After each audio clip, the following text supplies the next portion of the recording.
आएगी ना ज्यादा से कम की तरफ, ब्लड के अंदर आएगी और वो कितनी बन जाती है? 95। पहले कितनी थी? 95। यहां से ले लिया ज्यादा से लो। ठीक है जी, अभी तक क्लियर है? अब यहां देखो CO2 45 थी, यहां पे कितनी थी? 40। एक्स्ट्रा चले गई इसके पास, बैलेंस हो गया, कितनी बची? 40। कमाल की बात देखो, CO2 पे ज्यादा असर नहीं आता रहा, नहीं आ रहा ना। इसके पीछे एक लंबी कहानी है जिसमें इमोशन भी और ट्रेजेडी भी है, सुनोगे? एक लंबी कहानी सुनाता हूँ, बहुत छोटी करके। बहुत गंदी आवाज है, धीरे बोलो। अब सुनो। हाइपर वेंटिलेशन क्या है, जल्दी बताइए। ये कहानी मैं आपको बता चुका हूँ। अच्छा, आता हूँ इस पे। वो कौन सी गैस है आपकी ब्लड में जिसकी वजह से आपकी सांसें चलती हैं? वो CO2 है। CO2 को ब्लड से रिमूव कर दो, सांसें रुक जाएंगी।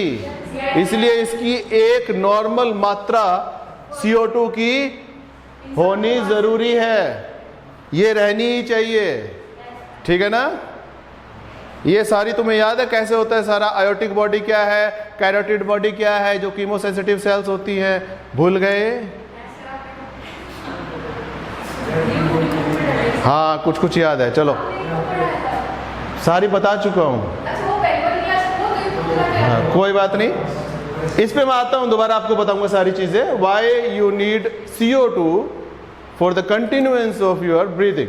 ठीक है, ये समझ में आ गया आपको बेटवा? ये समझ में आ गया सबको? ठीक है। ये ऑक्सीजनेटेड ब्लड यहां पहुंचेगा टिश्यू के पास। अब टिश्यू के पास इसकी मेन जरूरत होती है ऑक्सीजन की, क्योंकि टिश्यू के अंदर सेल्स हैं, सेल्स में माइटोकॉन्ड्रिया, माइटोकॉन्ड्रिया को ऑक्सीजन चाहिए। काहे को चाहिए? क्या प्रोड्यूस करना है? ATP प्रोड्यूस करना है ना। यस, तो इसको क्या चाहिए? ऑक्सीजन चाहिए। वो ऑक्सीजन इसमें से ले लेगा ही, और कितना बचेगा फिर? ठीक है ना। अब ये जो यहां पे आता है, यहां पर as a by product of respiration का रिलीज होता है ऑक्सीजन, इन आउट का होती है। तो CO2 40 से कितनी? CO2 छोड़ दिया, कितनी बन गया? 45 बन गया ना। ये समझ में आ गया सर्कलवा? समझ में? बहुत अच्छे, ये याद रखिएगा कंसंट्रेशन। ठीक है, हम इसको मिटा दें का? गुड।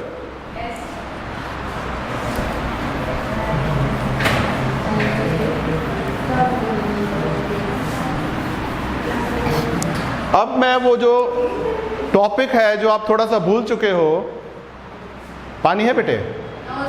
गला बैठ गया, ला के आ जल्दी से, ले आइए। मैं एक डायग्राम बना रहा हूं, मैं आपको एक चीज एक्सप्लेन कर रहा हूं कि आपको CO2 क्यों चाहिए ऑक्सीजन को, सॉरी इसको, बॉडी की जो सांसें हैं। अच्छा ये बताइए, ये तो हम स्टार्ट कर ही रहे हैं। मैंने आपको ब्रेन पढ़ाया था, उसमें मैंने आपको बताया था रेस्पिरेटरी सेंटर ब्रेन में किधर होता है?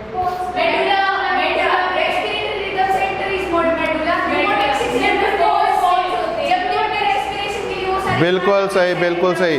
ब्रेन में दो पार्ट है, एक है मेडुला ऑब्लंगेटा, उसमें है रेस्पिरेटरी रिदम सेंटर। ठीक है, उसके भी आगे दो पार्ट हैं।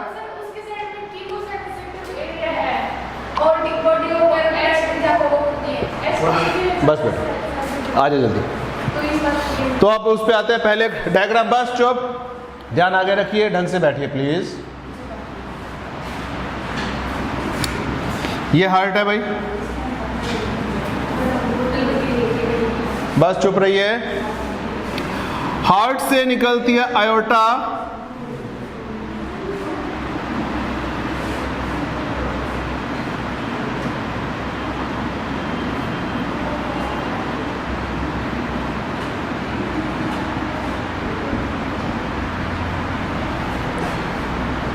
आयोटा से निकलती है 3 आर्टरीज, उस पे ध्यान दीजिए।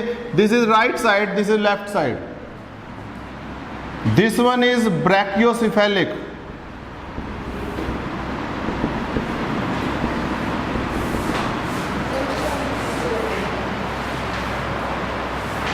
ठीक है? हाँ जी प्रिया जी, ताऊ जी, ठीक है, बिल्कुल सही है।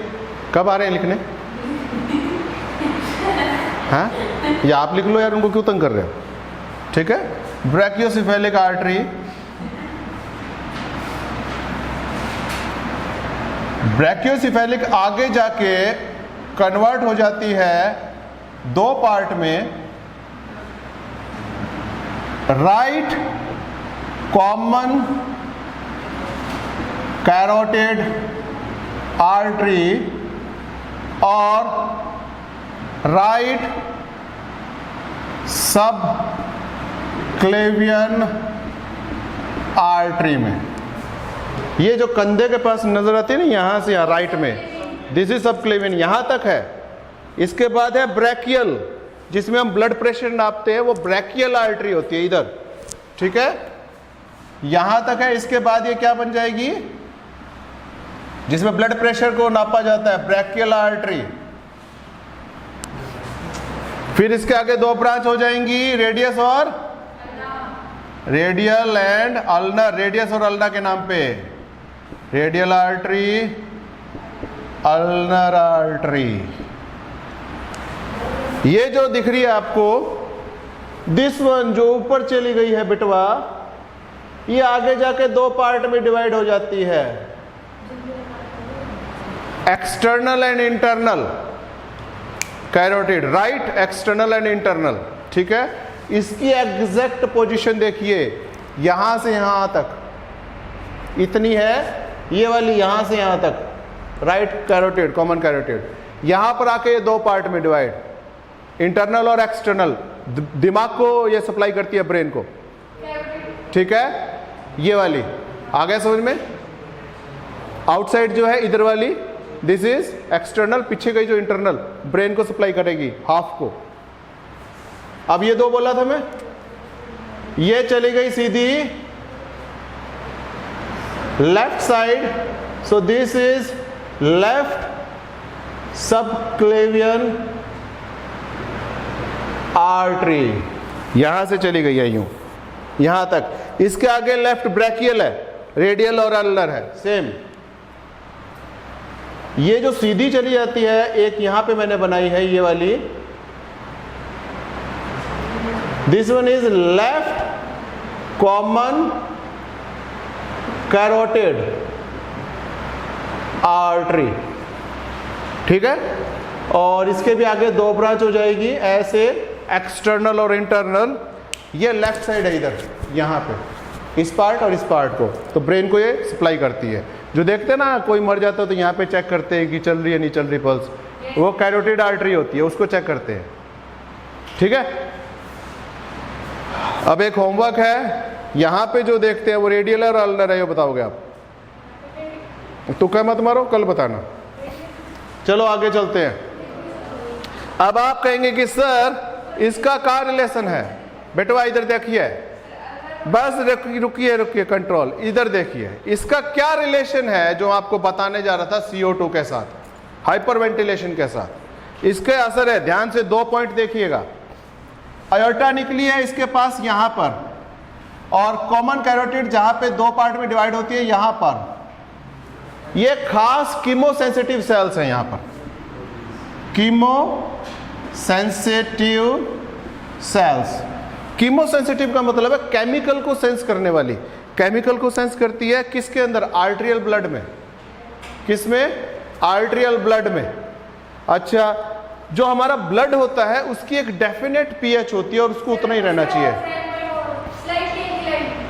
उसको उतना ही रहना चाहिए। अब मेरी बात सुनिए, नेक्स्ट क्लास में मैं आपको बताऊंगा क्या। देखिए, CO2 जितना ब्लड में होगी उतना एसिडिटी होती है, ठीक है ना। पेट वाली एसिडिटी नहीं बेटे, ये ब्लड में पीएच को कम करती है। CO2 with water carbonic acid बनता है, ये पीएच कम करता है, ठीक है। यानी कि जो डेफिनेट एक पीएच होनी चाहिए ब्लड की, वो अगर ऊपर नीचे होगी तो कौन सेंस करेगा। यहां पर है ऑर्टिक बॉडी, यहां पर ये वाली है, ऊपर नहीं दिखेगा आपको, सॉरी, ये दिख रहा है क्या, ये वाला पार्ट है कैरोटिड बॉडी, कैरोटिड बॉडी, ये दो पार्ट है, इनमें कीमोसेंसिटिव सेल्स है जो ये करती हैं, ठीक है ना। अब ये कहाँ भेजती है अपना सिग्नल? मेडुला के पास, ठीक है। मेडुला ऑब्लोंगेटा में रेस्पिरेटरी रिदम सेंटर है, समझे। अगर क्या होगा, ऑक्सीजन की सप्लाई ज्यादा होगी, हमने एक नॉर्मल इंसान की बात कर रहा हूं जिसके लंग्स बिल्कुल ठीक है, उसको पकड़ा और उसको 100% ऑक्सीजन थोपड़े पे लगा दी, उसको और सांस लेने नहीं दी, बाहर की 100% ऑक्सीजन दे दी, तो उसकी बॉडी में ऑक्सीजन ज्यादा हो जाएगी, CO2 कम हो जाएगी, ठीक है। और जो ये सिग्नल दे रही है कम pH यानी CO2 की वजह से ब्रेन को सांस चलते रहने का, वो सिग्नल खत्म हो जाएगा, ब्रेन सांस लेना रोक देगा। तो ज्यादा ऑक्सीजन होना हाइपर वेंटिलेशन होना, भी ज्यादा मिल गया oxygen, this is hyper ventilation, ठीक है। इस तरीके से डेथ हो सकती है। So you need CO2 for the continuation of, हाँ, ऑफ लाइफ मत बोलिए, रेस्पिरेशन बोल दो।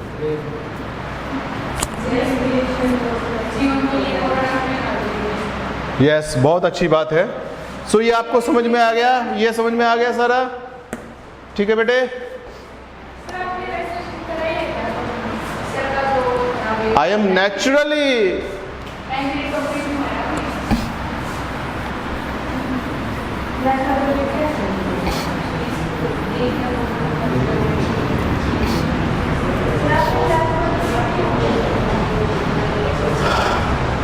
चलो आज के लिए इतना ही करते हैं, ठीक है बेटा।